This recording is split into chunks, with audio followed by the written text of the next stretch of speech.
Welcome to Peace Over Pressure. I'm glad you're here. This one is different from most of what I share here. It's about money, but it's really about faith. It's about what I did with my fear the week my car broke down, and why I think the way I handled it changed something in me.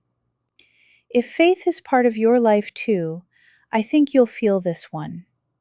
If it isn't, I hope you'll still hear the heart of it. My car was in the shop, and I was staring at an estimate for thousands of dollars. My stomach dropped.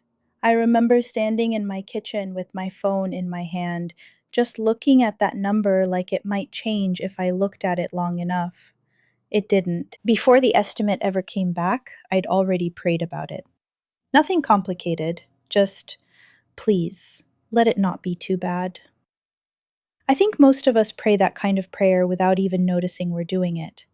A quiet little please tucked into an ordinary Tuesday. Then the number came in, and it was worse than I thought.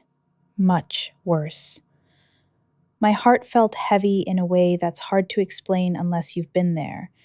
That specific kind of tired where it's not just about the money, it's about wondering if you'll ever stop being one repair bill away from panic. I prayed again. I asked for help, yes, but I also asked something else. What am I supposed to do with this? What am I being led to do in my heart, in my spirit? I wasn't looking for a sign in the clouds. I was just being honest. The way you are with God when you've run out of pretending you have it handled. And what I felt led to do surprised me. It wasn't budget harder or find a side hustle. It was give.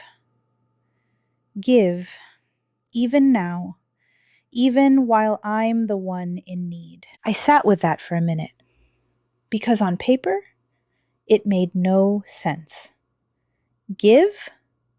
When I'm supposed to be saving and trying to find a way to pay for this? But I've come to believe that's kind of the point. This wasn't about having plenty and sharing the overflow. It was about trusting that God provides even when the math doesn't work. You genuinely cannot outgive him. Some people call that karma. I call it a blessing, and I think that difference matters. Karma is a transaction. This was trust. I'm not saying I gave and expected a check in the mail the next day. That's not how I understand this, and I don't think that's the promise.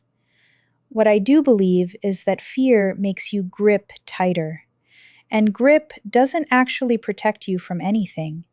It just makes the fear louder. Giving, even a little, even scared, was the only thing that quieted mine. So I gave. Not a fortune, what I had to give in that moment. And I want to be honest, I didn't feel some instant wave of relief. I still had a repair bill.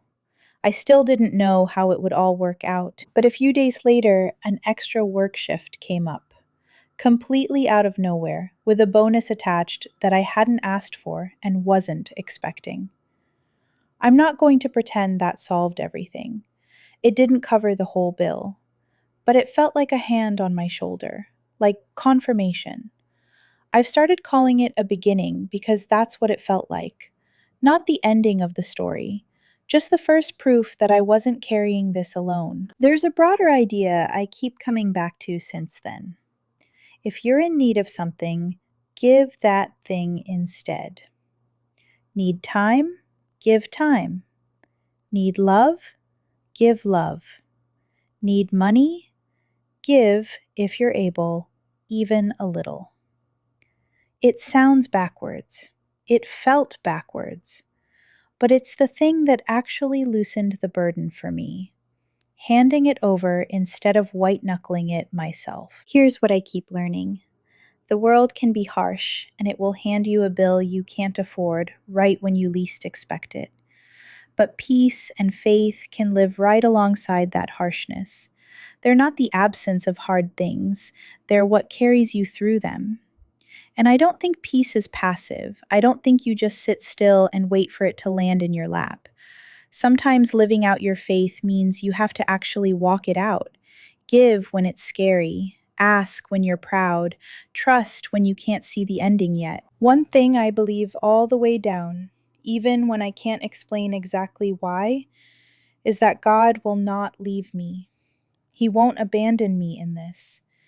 And I don't believe He'll abandon you either, whatever your version of that repair bill is right now.